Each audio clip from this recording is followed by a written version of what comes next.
This is our Chief of Security, Lieutenant Commander Robert Robertson. Chief of Operations, Lieutenant Commander Darla. She's sitting in. She's not actually going to be part of the team. No, but she's not. Okay. And I'm Lieutenant J.G. Justin Fitzik, Flight Officer for the Independence. And I'm Of course. Daryl, Frazetti. Daryl Frazetti, the main person presenting the panel. No, that's okay. I'm going to work these guys. I intend to work these guys. You know, we could probably pick on her a few times, too. Oh, absolutely. You know. Yeah, but I got that power. You guys can't do that, but I certainly can. Oh, she's my superior officer. I can pick on her all I want. Really? Oh, yeah. Oh, then we have fun. So you'll be a participant. Yeah, something like that. Yeah. We'll work that out for you. Anyhow, I also teach at, for those of you who don't know me, a couple of you met me at the table. I teach at Western Nevada College over in Carson City, Nevada.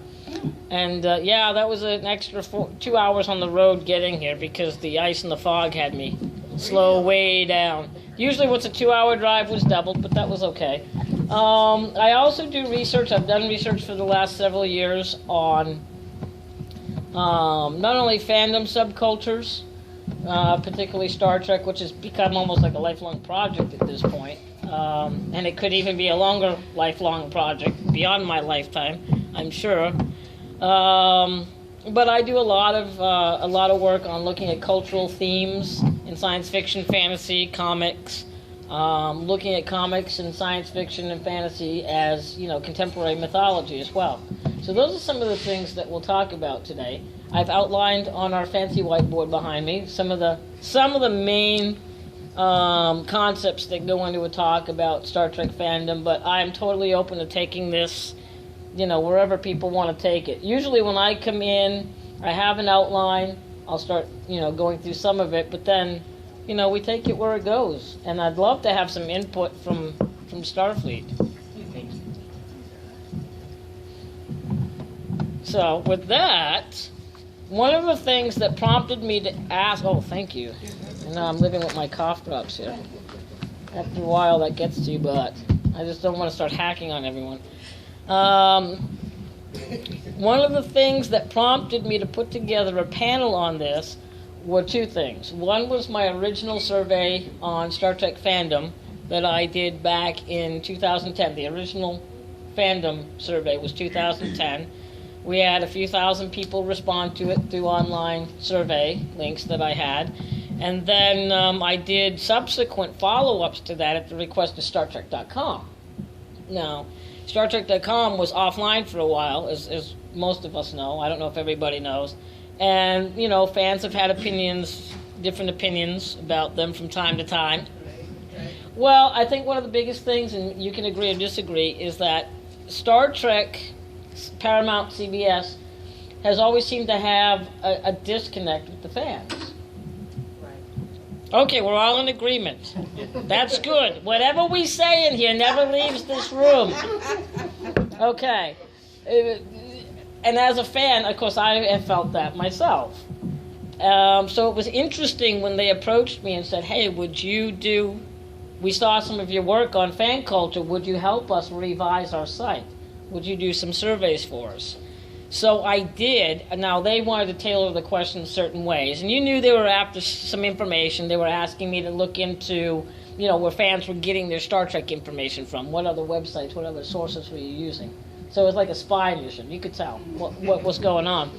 So, but I also made sure I was able to ask them for specific things I wanted to put in there if this was really going to work for the purposes they wanted. They had no idea I was ever a disgruntled fan a day in my life, That's the beauty of having my split personality. And they had no idea. When they were on the phone and we first connected, it was like, you're disconnected from your fans, right? Really, you don't say. Oh, well, let's see what we can do. And so, I did follow-ups with that. And then other publications I put out there, especially my fan film publication that I put out in a book. I was a contributing chapter to another book. McFarlane Press said, do you have more Star Trek stuff? Well, I've been teaching anthropology of Star Trek, for a few years at that point, and I said, well, let me, update the fandom culture section and add that to the book, and we'll go forward and create a book. Now, that should be out next fall. The final edits should be going in. They want them by the end of this year, so You know, a lot's gone on with fandom, and my gosh, even after all this, do I understand the culture? I don't think anybody will ever fully understand the Star Trek culture. I don't, but a lot of interest. I don't even understand me in Star Trek culture yet. Now, some interesting things have come about, and I wanted to start off with this outline. You know, talking about classification of Trek fans. If anybody's had any kind of social science background at all, okay, and I've got a couple of slides. If you guys want to look at these in the middle, just don't unplug it because it'll shut us off. It's one of those this one's kind of on its last legs. And it's the right arrow button to move your slides. Yeah. So if you guys want to take a look at some of this, these I would love to have been able to put these up. Okay, why didn't it do that? What did it do now? See, it's a weird. But some basic terminology about how Star Trek fans classify themselves, you know, or a type of kinship terminology section that I did. Looking at, you know, are you a Trek fan? Are you a Trek enthusiast? Are you a Trekkie? Are you a Trekker? Then I have people that are Trekens, Trekites. You know, I've had people tell me they're Terrans. You know, what term do you prefer to be identified with? And how are other Star Trek fans identifying other Star Trek fans? And what does that even mean, you know, with respect to the culture? I have discovered that Star Trek fandom culture is like any other culture.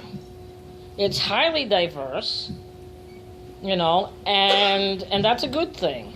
And people do have ways of naming themselves or others that are part of this culture.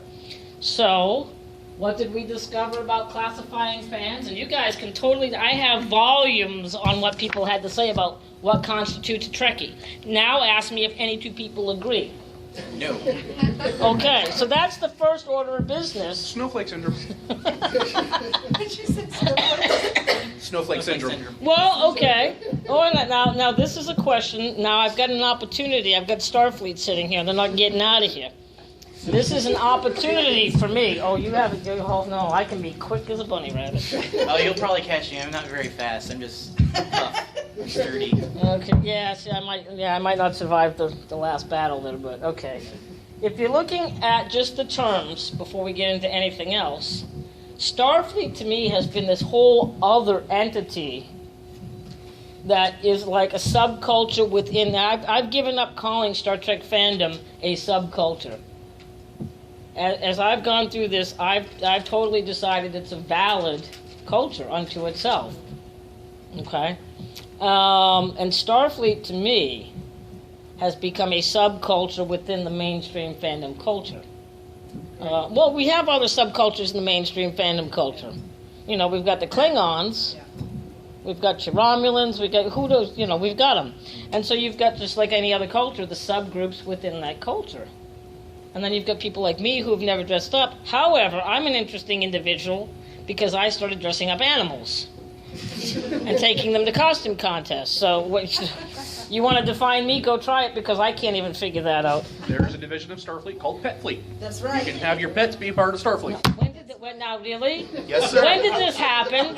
I've only been a part of Starfleet since March. Oh my gosh. Starfleet's been Okay, around I since gotta write this down. 1974. No, I have never heard of this. Never. Now, see, they're triggering the fan button. That's not nice.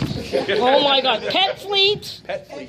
They all have uniforms. So, I'm telling you they got uniforms. Do you tell me if Pet Fleet? No, we don't. Oh my gosh. I gotta combine I waited until we started. Oh my gosh. Okay, so yeah, because see, when people trigger the fan in me, that's a bad thing. Do you know that I had to see the first JJ Trek 7 times? 7. Before I could shut the fan button off in my head and take notes on that film. And I did find much in it that had some real cultural significance. I really liked what they did with the ethnic identity with Spock. You know, so there were things of value, but I couldn't shut the fan off long enough to catch those, and it took me 7 times through to be able to say, okay, now I can do this. So doing this has never been easy. Now let's go back to Starfleet before I go on Pet Fleet again. Starfleet, what differentiates people as fans if they decide to take that leap and become part of Starfleet? It's a fan association that's been around for 40 years. And Next year, actually. No, 50 for Star Trek itself. Okay. That's why right. it started Yes. in 1974. Yes, that's right. Sorry. He's been in it longer than I have. He's been in all 40 years. Okay. I'm more of the average Joe fan for Star Trek and stuff. So I'm mainly here because, well, I have friends and family that are now, well, friends that are now quickly becoming my family and that are part of this group that we have with the USS Independence. And for me, that's more than enough to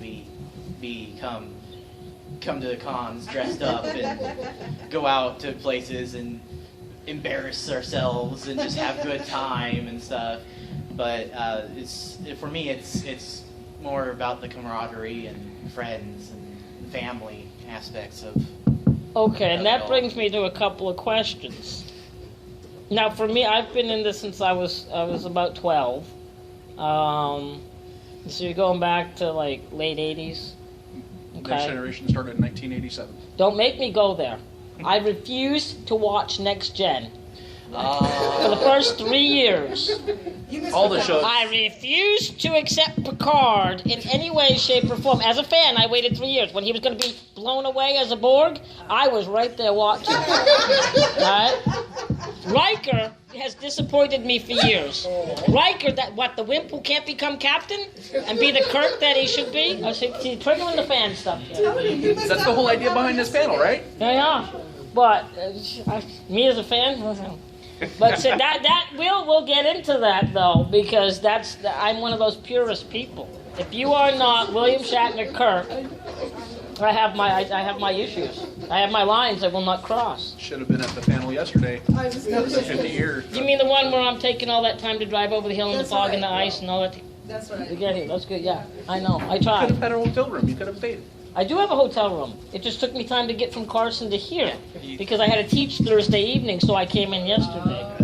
I know. And then with all that storm.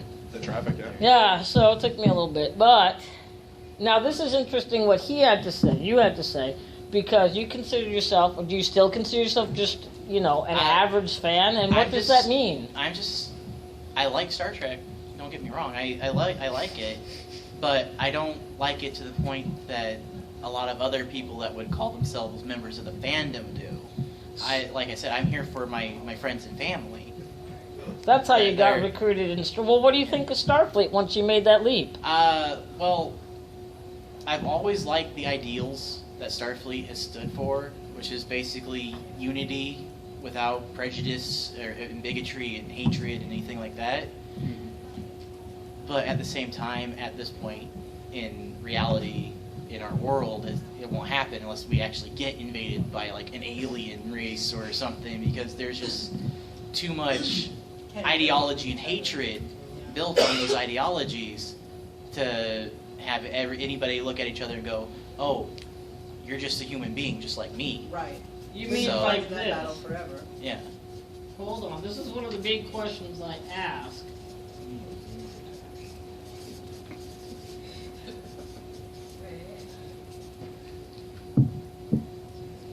That's one of the questions I like to put out in my classes. The Star Trek... I believe it would be plausible farther down the line. Like I said, there's still just way too much animosity and hatred. As far as towards the ideology of ourselves. Starfleet. Yeah. But as far as like some of the Trek technology, that is completely possible. We got a food replicator. We can make food with a 3D printer. NASA's already starting to develop Yeah. the first warp drive. Yeah, I know. Wasn't that amazing to see? Yes, it was. 10 weeks to Mars. I want a ticket. I do. I really do. So you want to be one of the ones that goes to Mars and eventually dies because you can't come home. Wouldn't matter to me. Could I go to? If I got to Mars, I wouldn't care. True. Just hang out with the Curiosity rover. Oh my goodness. That would be amazing. If I could actually do that, no, my life would be complete. Yeah, I'd be good with that. Yeah. Coming back here to Earth with the humans? Oh, no. This century with the humans? No. Why do you think I'm in Star Trek? I have a strong aversion to the humans in the outside world. However, we need to still discuss this and what it does, because that allows me to tolerate and deal with the humans in this world, so I can try to fix it so that maybe we can get there. worst case, we go to Mars, we set up our own deal. Right. We don't invite the rest of them. Unfortunately, New Berlin was on the moon, not Mars. But we can fix that. We can go to Mars in 10 weeks with warp drive. There you go. See? So I'm glad we're all on the same page with this. Anyhow, now that we've taken over the world and the next world beyond, all right, this whole idea of classifying fans, what I originally did, it finally annoyed me. When I first did the first Trekkies film, I mean, I was just a guy dressing up a cat originally to pick up girls. That was the whole thing. These girls wanted to dress the cat. I went with it. I was 17. Give me a break here. Raging hormones were alive and well. You want to dress my cat? I get a date. That's how this all started. That's how I ended up here. Okay? True story. And then, we were at this Boston con, and I was still doing, well, the cat was a chick magnet. I wasn't dumb. All right. And I can only associate with my own kind, and if I'm going to find a compatible mate, it has to be amongst my own kind. Right. That's right. I've seen these people try to marry outside the faith. It doesn't work. No, it doesn't. See? That's why we're all here. Anyhow, gosh. We love getting off topic real quick. No, we do. Anyhow, back to this whole thing here with classifying Trek fans. That's how all this stuff started, and I was, gosh, from Trekkies 1 to Trekkies 2, watching Roger Nygaard and Denise Crosby try to figure out. They had no idea. But as I progressed over the years, between the time they asked me to do 1 and the time they asked me to do 2, and the time we went down in 2010, it was myself and Roger Nygaard and a few other people that participated in this event called Spirit of Star Trek in Encino. This minister was hosting events called Spirit of Star Trek to look at morals and themes and, in Star Trek, outside of religion. Or even exploring Star Trek as a religion. He was a wild and woolly minister. I love this guy. Anyhow, how many ministers are holding Star Trek sessions? All right, None that I know of. Not enough. Anyhow, it was at that point I started to develop the terminology because Roger Nygaard was starting to annoy me because I love the guy, and I love Denise, of course, but they weren't getting it. But by this point, I've had my degrees, and it's all been stewing in my head. So I brought this material to Spirit of Star Trek because I was determined, to sort out what a Trekkie was, what a Trekker was, and so forth. That hasn't gone as well as I'd like. However, if you look at the terms Trekkies, okay, and you look at the suffixes to them, we'll start with classification. If you look at the suffixes to Trekkie, the IE, everybody knows that's associated with being like a groupie. But that doesn't mean everybody defines Trekkie the same way, or what they see as a Trekkie. And don't tell me if I'm talking to someone, they're going to tell me they're a Trekkie. I've had people flat out to my face tell me they were a Trekker, a Trekkin, a Terran, and everything, right to my face. And it's like, well, then how do I know which is which?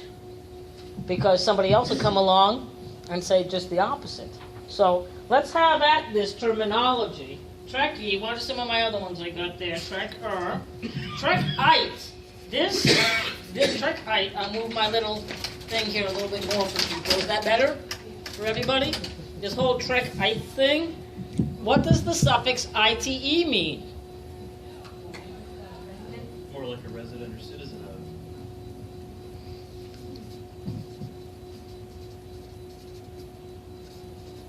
of. Or comes from or something like that, right? Yeah. So it's like, but there are people with hardcore philosophies out there that I've discovered that take it to this extreme level where they don't separate necessarily one from the other. They've really created this layered blend. They function in the real world, obviously, but they've created this idea that they really are that closely related to the Star Trek universe. In some way, they've really taken on a persona of a character or of a culture that overlaps their daily lives and has a huge influence in that daily life. And that's not necessarily a bad thing because of how they take that and use it in their daily lives. A lot of people, especially people like this, some in the Trekkie category, but really a lot of the Trekite people that I met with or talked to, really talked very strongly about community service or about how they bring the idea of humanism or IDIC to their jobs and try to impact other lives with it. So it really blew me away, how they were using the term and what they said it meant to them. So I'm open to what people want to discuss in terms of how Trekkies, Trekkers, Trekends, Trek fans, we have Trek fans, and even Trek enthusiasts, or even what we found out were armchair fans. People that, some of those. Yeah. So let's have at it. How do you guys identify yourselves, and what does it mean? Or why would you pick a term to identify yourself? Why would you settle on one particular term if you could? Or if you do? I don't know. Do you have a term you use? I just call myself a Star Trek fan. Yeah, I put on a Starfleet uniform, but it's only because of the fact that growing up as a high school student, which I've been out of high school for 20 years, I was a little ashamed of talking about my geeky and nerdisms at the high school because I didn't want to be ashamed or anything like that. And I've got a significant other that lets me go out and basically let my nerd flag fly, so to speak, and lets me put on this uniform and go hang out with other people that like the same thing I do. Yeah, I know. I had my similar issues in high school. A lot of us for a long time were closet Star Trek fans, especially back in the early days. And I just think that is such a shame. I understand it. Yeah. Everything what you opened up with earlier, with the behavior. I understand all of that, but I just think it's a shame because, like what Rob was saying earlier, the idealism is we are all human beings, right? I mean, we are people. There are people that like science fiction. There are people that like dramas. There are people like CSI. I'm not a CSI fan. I am a Trek fan, and I definitely could classify myself as a Trekkie. And all that just means is I like Star Trek things related. Kirk and Spock from the original series are by far my #1 favorite fans. They're the ones that have continued to influence and want me to be part of the Star Trek fandom, if you will. And then as far as being, what you were saying, a Star Trek enthusiast, and this is what Rob was alluding We've to had earlier. all these Trekkie, Trekker, Trekites, Trek fans, Trek enthusiasts, Terrans, armchair fans. Yeah, that's all way beyond my grade, but I'm to the level what Rob was saying earlier. I'm not one to you have baseball fans and they can man who's Mickey Mantle. Mickey Mantle. Good. And Good all thing of this those, isn't on baseball. All those statistics, they can rattle that off. And while I can't rattle off Star Trek statistics either, but I am definitely a fan of the shows, of what it stands for, the food replica, the phasers. I mean, my goodness, Well, you there's know so what, much to and a lot of these people, there was an article, I don't know if anybody ever saw it, 2006 it came out, it was an article called Android Science. The guy that created... I may have actually read that one. He was the fan of Data's, and he wanted to make the Chinese newswoman android. My gosh, but she can, she even programmed her to respond appropriately if somebody approached her inappropriately.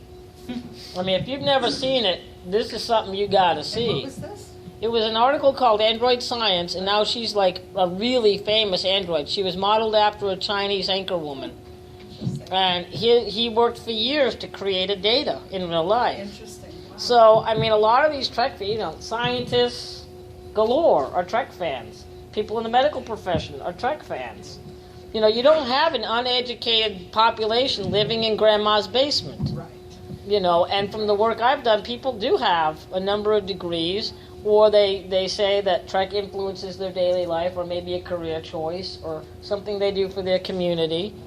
I mean, these are people that are taking the ideologies of Trek mostly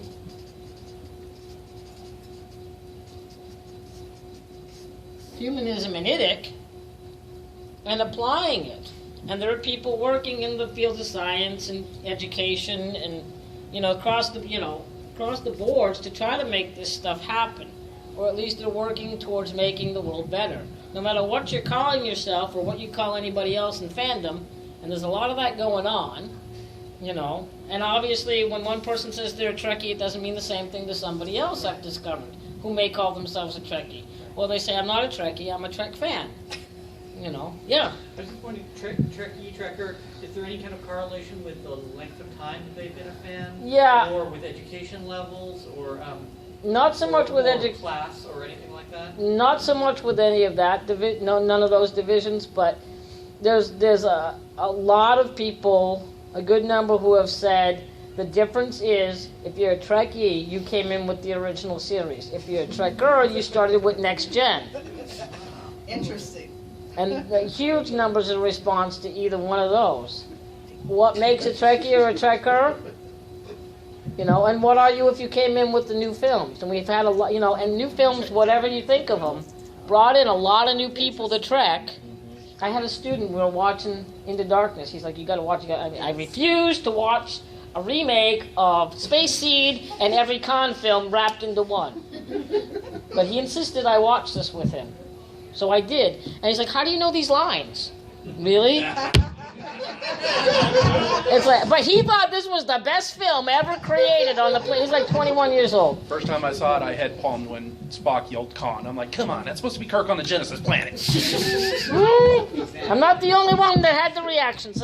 And this kid is I like... actually liked how they kind of flip-flopped Kirk and Spock's roles a little bit in the movie to show that it was its own entity and new continuity to a new universe that they're trying to create to bring in new fans. It's bringing what we grew up with, revitalizing it, flipping it on its head, and showing it to a new fan base to keep us going as fans. Yeah, and it brought a lot of new fans in, and people did discover, hey, what's this Star Trek thing all about? And so we got them. We got them on a hook, and they come in. Some of our crew started with the Abrams-verse film and have gone back and started liking some of the original shows that we watched. Oh. Next Gen, DS9. Voyager mostly. Voyager, yeah. It's so weird because my first TV memories are Star Trek. Like, my folks showed me a picture of me, like, in a high chair watching Star Trek. Oh, he was raised on it. Oh, yeah, totally. No. I mean, I was born in 69, so I was born right after it was canceled. But I, you know, as soon as it went into repeats, and, you know, WPIX out of New York, and it was just everywhere. So I was a repeat child, but my parents thought I was a freak. Always did. You know. Mine encouraged it. Like, I think my dad was happy about it. So now I'm worried. You know, I've got to really be careful about who I decide to mate up with for the long term, because my biggest fear is my office at home. That's like Geek Haven. And, you know, the biggest fear I have is somebody moving into my house and making it go, my toys go away. No, you just know. pick the right one. Yeah, that's what we're working on, yeah. Yeah. See, so we're working on that, you know. We got to keep the collection going, got to say, don't you, because I've had the dates, you know, and it's like, oh, you do this. You like this stuff? He's like, yeah, you better get out of my house now. Yeah, this isn't going to work, okay. Mm-hmm. But I have to start thinking about Pike. I've always thought Trekkie, but interesting. Yeah, I can remember watching the first Trekkies movie, and I would sit there and see some of the interviews they had with people wearing Starfleet uniforms on a daily basis, and going, I'm glad I'm not like that. I don't live, breathe, eat everything Star Trek. But as I've gotten older and I became part of the Starfleet chapter and a member of Starfleet International, I'm switching a little. yeah, I don't wear the uniform daily. I take pride in wearing the uniform when I do go to our chapter meetings, which we meet once a month in the Sacramento area here. But the whole idea behind Starfleet and Star Trek, like Rob was saying, everybody's accepting of everybody. I grew up in a very strict church background. And